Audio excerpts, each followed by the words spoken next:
Ya estamos en contacto con la doctora Diana Mondino, economista. ¿Qué tal, Diana? ¿Cómo estás? Un gusto saludarte, ¿eh? Bienvenida.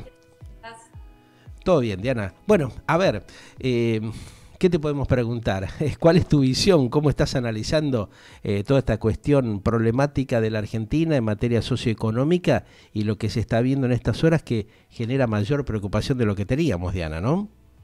¿Cuál de todas las preocupaciones? Bueno, fundamentalmente la cuestión social, el tema de la tremenda devaluación, la tremenda inflación que tenemos galopante en la Argentina, las negociaciones trabadas con el Fondo Monetario Internacional.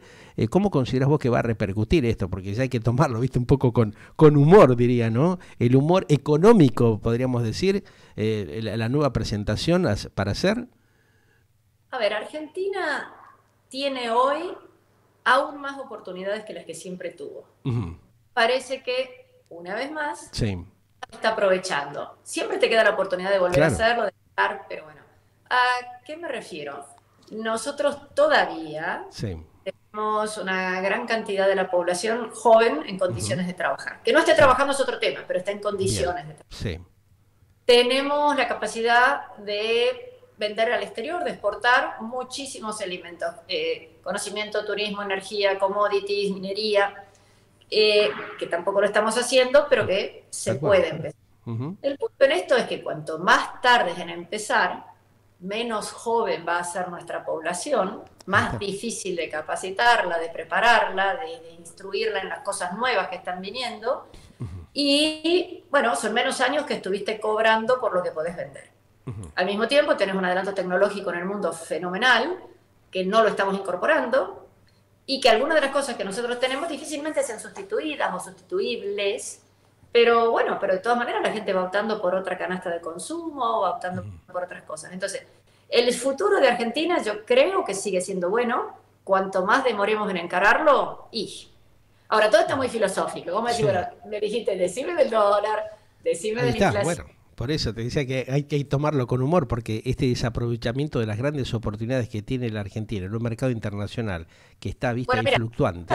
El dólar está parado, aplastado, le pegan en la cabeza por una serie de restricciones que en Argentina llamamos cepo, que es básicamente prohibición de un montón de cosas y obligaciones de otras. O sea, para alguien que nos esté escuchando en el exterior, un productor y exportador argentino no puede quedarse con los dólares de lo que vende, está obligado a entregárselos al gobierno a un precio que es más o menos la mitad de lo que sería si lo pudiera vender libremente. A su vez está obligado a comprar los insumos que se necesitan, ¿no? Ningún país produce todo lo que lo tiene que pagar con el dólar blue, no con el dólar oficial. Pagar con el otro dólar. Entonces, visto de esa manera, un productor argentino vende mucho más barato que un productor de Uruguay, de Brasil, de Bolivia, de Paraguay, y tiene costos más altos que un productor de Uruguay, de Bolivia, de Brasil, de Paraguay. Entonces, estamos en una situación de desventaja. Todo esto nos termina llevando a que, bueno, eso es una carga impositiva, directa. Hay otro tipo de cargas impositivas que llamamos indirectas, sobre el consumo, etcétera. Y bueno, entonces las empresas no ganan plata, no contratan gente. Como no contratan gente, hay desempleo. Al principio eran los municipios, hace 40, 50 años, ahora cada vez más es el Estado Nacional que se siente en la obligación de sostener a esa gente que está sin trabajo. No los educa, no los prepara, no los capacita, pero les da una ayuda que nosotros llamamos ayuda social. Y que, bueno, esas personas reciben poco, bastante poco dinero, pero no tienen que hacer nada.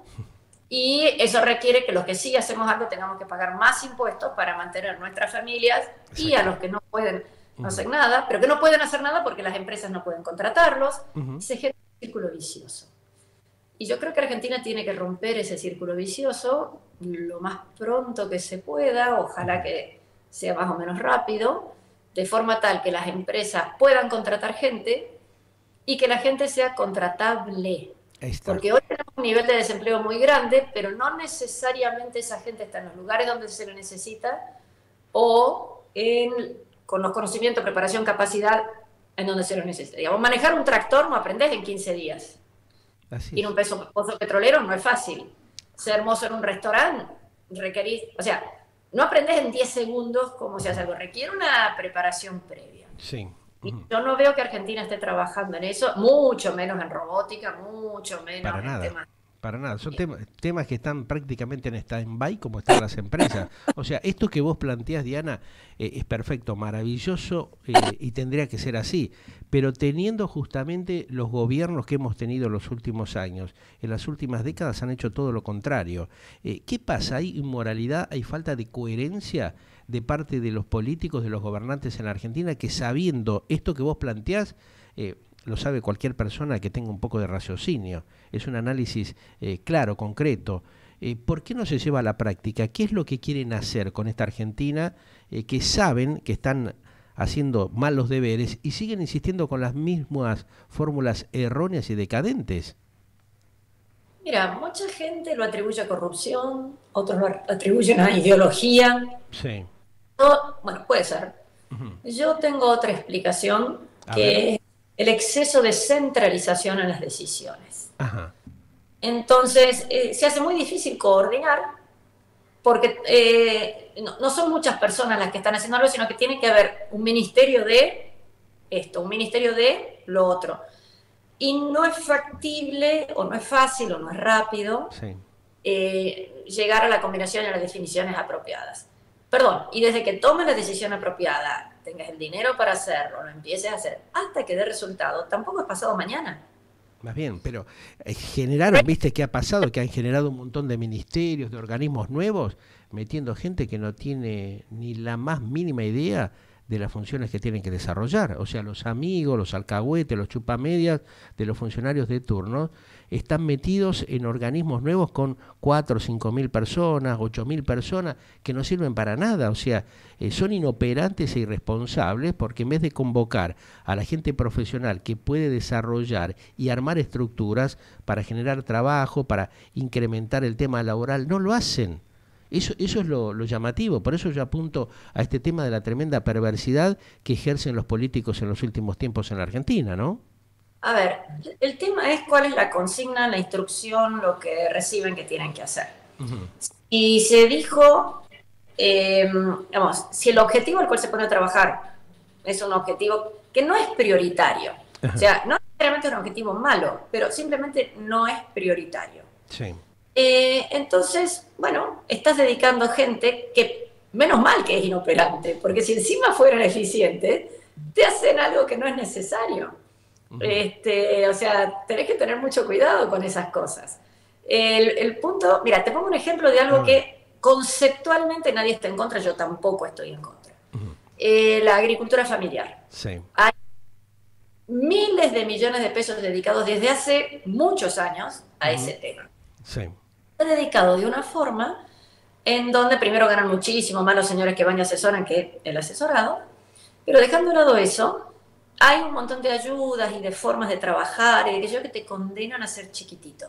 En el momento en que esa agricultura familiar empieza a ser suficientemente buena o a tener excedentes para poder comercializarlo, en la medida en que puede decir, bueno, nos juntemos entre 3 vecinos y en vez de que cada uno de nosotros vaya, coma nada más que esto, vos haces lechuga, yo hago selga, vos haces tomate y entre cada uno podemos tener una... Ahí pierden todos los beneficios.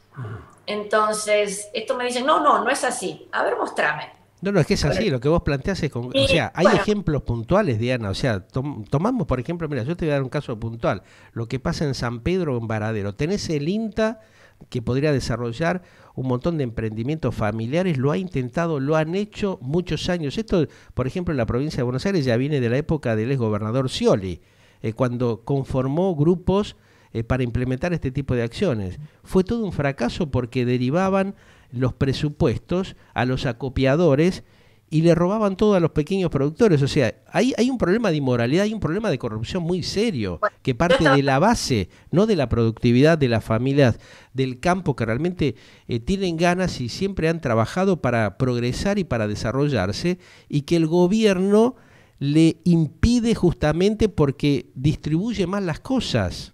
Ahí está el grave problema que tiene la Argentina.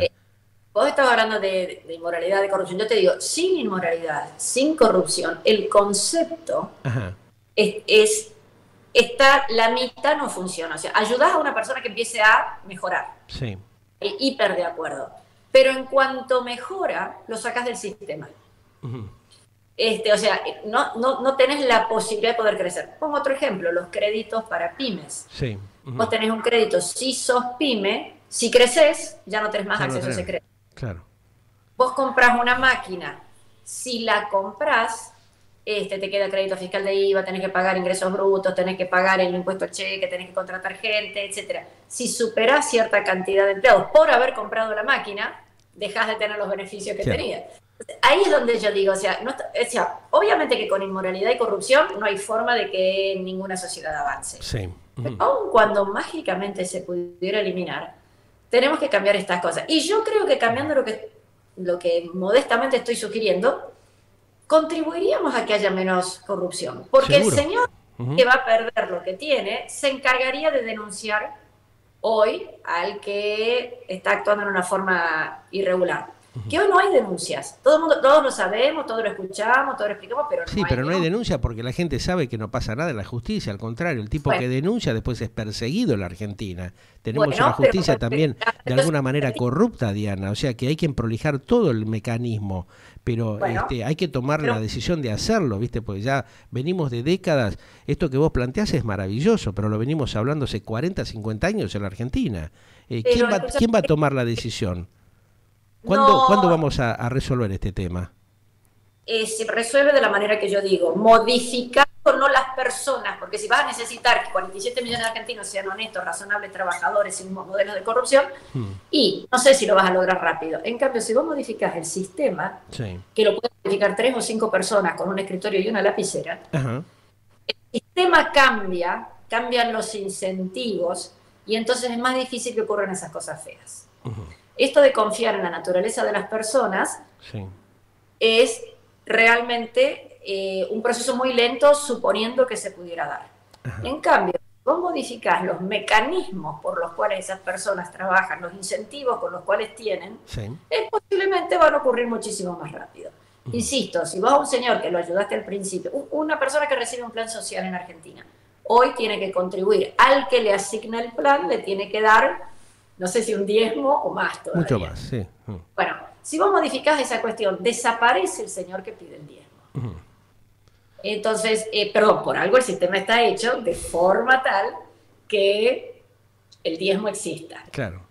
Entonces, por eso la corrupción viene de la base del propio Estado que genera eso, ¿no? Que le da a los laderos políticos este aval y este presupuesto tremendo cuando no debería manejarse de esa manera. Ahora, este gobierno lo incrementó, el gobierno anterior no se animó a cortarlo, el anterior, que es parte del actual, el de muchos funcionarios que tenemos actualmente estuvieron con el gobierno anterior a Macri, hizo exactamente lo mismo. Se ha ido incrementando, vos fijate cómo ha subido la escala de un 10, está en un 80% el tema de las dádivas que parte del Estado y que nadie sabe dónde va a parar la mitad de esa millonada de pesos que desaparecen misteriosamente, ¿no? Sabemos dónde va el bolsillo de los vivos, de los crápulas dirigentes y políticos que se chorean todo, pero ¿quién tiene la voluntad de frenar eso? Hay que preguntarse, ¿cuándo lo vamos a hacer? Yo, insisto, no es el camino.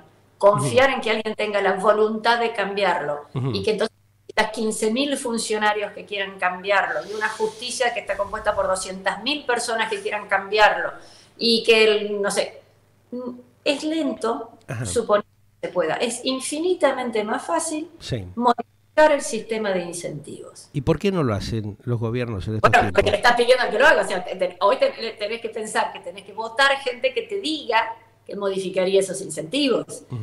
¿Vos escuchaste hablar alguna vez de eso? No. Bueno, ahora empieza a haber algunos. Ahora tenemos en Argentina varios diputados liberales que están hablando mucho de esos temas. Y claro, porque la presión de la gente es tremenda, evidentemente, porque ya no dan para más, es imposible, ¿viste? El tema de agronegocio está totalmente desarmado, destrozado, producto de esta irresponsabilidad que han tenido durante años, ¿no? Que nadie quiere generalmente generar estos cambios que son elementales, como el que vos acabas de plantear, ¿no? Bueno, yo creo que Argentina está madurando. Yo creo que es una corriente de escuchar a la gente que propone modificar este sistema para que sea más fácil. Yo creo que la palabra bonita, digamos, de decir, bueno, le doy más libertad a la gente para que pueda trabajar, suena bonito, pero hay que explicarlo de la forma que te lo estoy diciendo yo. Señor, usted va a poder trabajar y va a poder seguir trabajando. Porque hoy vos empezás a trabajar, sos monotributista, ¿en cuanto te va bien? Ah, no, señor. usted tiene que pasar claro, a un régimen. Ahí está. Usted tiene un crédito, no, usted tiene que inscribirse en este y este otro impuesto para poder seguir teniéndolo. No, si usted tiene la libertad de empezar, tiene que tener la libertad de seguir. Claro. Tiene Ahora, que tener... vos viste que no hacen lo contrario. Ahora, ¿cuántos miles y miles de monotributistas que no están facturando un mango en la Argentina? Que están fundidos, que ni siquiera pueden pagar la obra social, no pueden pagar la cuota mensual del monotributo a la AFIP porque no facturan nada. Sin embargo, el Estado les sigue cobrando lo mismo, les impide desarrollarse, no le da ninguna herramienta educativa, no los prepara. Ahí hay que volver a casi igual a lo que fue el régimen de monotributos inicial. Ajá. Hace 30 años, 25 años, en donde era un sistema muy simple para permitir que la persona se integrara al régimen general. Claro. Pero con el tiempo fue ocurriendo que el régimen general se puso extremadamente oneroso y complejo, con lo cual nadie quiere entrar ahí, pero el de monotributo también se puso muy complejo. Y tenemos una categoría intermedia que son los autónomos que están muy castigados. Claro, totalmente. Entonces, tenemos que simplificar el tema en Argentina, de simplificar la carga tributaria. Para mí, mira lo que te voy a decir, es aún más importante que bajar la carga tributaria. A ver, explícame. Que todo el mundo habla de bajar impuestos. Sí. Obviamente, bien, pero antes que bajar impuestos o el mismo día, pero tenés que simplificar la forma en que se pagan los impuestos. Tenés que modificar el tipo de impuestos que se pagan. En Argentina se pagan impuestos para trabajar, de todo, por trabajar y por haber trabajado. Entonces, vamos a poner uno, elegí cuál. Bueno, yo sí sé cuál, elegiría un impuesto a los flujos, ¿no? Pero basta, ese, ponelo alto. Claro. Pero solamente uno, y no me castigues después. Me castigas por lo que gano, me castigas por lo que consumo, me castigas por lo que ahorro. Exacto. Entonces estás pagando 3 veces. Y bueno, por eso se han ido todos, cruzaron todos la orilla del Río de la Plata, están todos ya en Paraguay, en Uruguay, en Brasil, en Bolivia, porque realmente este sistema no funciona, es tremendamente perverso. Bueno, es que es capital, pero inviable. Las personas que estamos acá, y las personas somos las que votamos, y las personas somos las que podemos decir, eligiendo a los que expliquen cosas o prometen, después ya veremos si cumplen o no, pero por lo menos que hablen de estos temas. Claro, que planteen la problemática real que tiene la gente, porque la gran mayoría es como vos decís, no lo plantea, o sea, están en la puja política, en ver quién puede complicarle la vida al otro que ya está haciendo las cosas mal, y encima vienen tipos que distorsionan la realidad, que te venden espejitos de colores, como digo yo, ¿no? Está lleno de esa clase de dirigentes que están tratando de ganar espacio vendiendo espejitos de colores. Ahí está el otro gran problema. Está bueno esto que vos planteás, porque de alguna manera hay que abrirle la mente a la gente y explicarle realmente que estos cambios son fundamentales, porque si no, no hay forma de recomponer la situación compleja que tiene la Argentina, ¿no? Yo no creo que Argentina volviera a votar masivamente a alguien, que no importa si te gusta o no te gusta, pero que simplemente dijera, síganme, no los voy a defraudar. Claro. Yo quiero creer que Argentina, sobre todo los jóvenes, han mandado lo suficiente para decir, a ver, ¿por qué te tengo que votar? Claro. ¿Qué vas a hacer? ¿Qué vas a hacer? No que me vas a dar. Y eso creo que está bastante claro en Argentina. Las pymes, la mamá que tiene 2 chicos que tiene que arreglárselas para llevar al colegio. Y en Argentina tenemos muchas discusiones injustas, innecesarias, se pierde tiempo. También, sí. Hay que decir que en el gobierno son muy eficaces en desviar la atención para cualquier lado. Sí. Ahora viene el Mundial. Claro. Bueno. Arman las maquinarias para distraer a la gente y llevarla a otros temas mientras el país está incendiado. Ese es el problema. No resuelven los problemas de fondo y de urgencia, ¿no? Ese es el key de cuestión. Pero bueno, ¿cómo ves, evidentemente, a mediano plazo, porque estamos justamente en un mes muy particular donde se puede ampliar el tema, digamos, de los ingresos por la cuestión de la venta de soja, pero ¿y después qué pasa con la Argentina? ¿Qué va a pasar con la moneda estadounidense? ¿Cómo incide todo esto en la economía interna mientras vemos que tenemos incrementos impresionantes de la pobreza en el país? El conurbano ya está prácticamente estallado, inclusive ahora está siendo afectado todavía como si fuera poco la cuestión de la educación, ¿no? Por la falta de gas, por la falta de responsabilidad de los funcionarios en haber resuelto estos temas. ¿Qué crees que puede pasar? No, te contesto del dólar y de la soja después, pero déjame hablar del tema de la cuestión. Sí. Yo fui a un colegio sin gas. Uh-huh. Mi mamá, mi hermano, mi primo, nunca fuimos a un colegio. No había gas, a nadie se le ocurría que hubiera gas. Sí. Y de hecho, un aula que tenía un agujero roto, no toda, y un vidrio roto, y ahí quedaba. Sí, nos pasaba, eso es cierto, sí. Yo también lo he experimentado, sí. Uh-huh. Sí, no nos poníamos pantalones aunque estaba permitido, ¿eh? Así que porque, bueno. Pero, a ver, obvio que sería muchísimo mejor que haya gas. Sí. Acá la pregunta no es por qué no hay gas, porque 3/4 parte de Argentina no sería factible poner gas porque la red de gas no llega. Exacto. ¿No? Ni en Chaco no podrías ponerlo y en otro lugar porque no es posible en una escuela rural, por ejemplo, poner gas. Tendrías que tener una chancha, tendrías que hacer una serie de cosas. Sí. Ok, la pregunta debería ser, ¿por qué se duplicaron los impuestos? ¿Para qué se duplicaron los impuestos? Porque hace mucho tiempo no había gas en las escuelas, tampoco había red, pero tampoco pagaban los impuestos. Resulta que ahora el problema no es la falta de gas, el problema es a dónde se están dirigiendo esos impuestos. Ahí está la cosa. Segundo tema es que pretendemos que todos tengan gas, algunos, y los otros. Entonces, si queremos que haya un mínimo de equidad, no podemos detener la educación de algunos chicos. Yo no sé si son las maestras o los padres, la verdad que no lo tengo claro tampoco a eso, quiénes son los que se están quejando por el tema del gas. Sí. Y en la escuela del frente no hay. Mis chicos fueron a un colegio privado, caro, y no voy a preguntar si tenían gas, la verdad que nunca escuché. Sí sé que no había agua caliente para darse una ducha, eso sí sé, pero voy a averiguar si el colegio tenía o no. Esas cosas que los pibes iban con bufanda, te ponían los guantes. Claro, se abrigaban bien y listo. Sí, es así. Y obvio que no es lo mejor, ya sé que no es lo mejor, pero que no haya clase es todavía peor. Eso es gravísimo, claro. Pero acá hay un tema sindical, ¿viste? Es esto de tratar de mantener a la gente lo más burra posible para que no pueda tomar conciencia de la realidad de lo que pasa. Hay un complot, hay una inmoralidad realmente con mucha perversidad, ¿no? O sea, tenemos algunos sindicalistas que ya sabemos que son impresentables y que se complotan para hacer estas locuras, ¿no? Estas campañas de marketing estratégico para distraer, como vos claramente lo decías hace un rato, la atención te mete en el tema del fútbol, del mundial, van por otro lado, ¿viste? Para que la gente no conozca la problemática real que tiene el país, ¿no? Lo que ellos generan. Yo no sé si los papás o los maestros los que dicen que no hay clase. Eso de verdad que no me animo a decir. Pero lo que sí te digo es que hay muchísimas provincias en donde, y olvídate en una escuela rural, de que hubiera... Así que eso no es el problema. Déjame ir ahora al tema de la soja. A ver. Tener más ingresos es bueno. Vender más es bueno, vender más caro es bueno, se lo vendes a un tipo de afuera es bueno. Entonces, facilitemos la producción. Acá el problema de hablar de si es en dólares o no es dólares, es bueno, la zapatería que vende en peso, también es bueno que venda más zapatos. ¿Seguro? Es bueno que haya más comercio, ese es lo que tenemos que hablar. Olvídate de la soja, porque a lo mejor en vez de la soja es poroto o arvejas o arándanos o limones o uva o lana. Es bueno vender más, es bueno vender todo lo que se pueda. Y eso es lo que no tenemos en Argentina. Claro, hay que preparar y concientizar a la gente que ese es el camino, ¿no? Cosa de que no se está haciendo.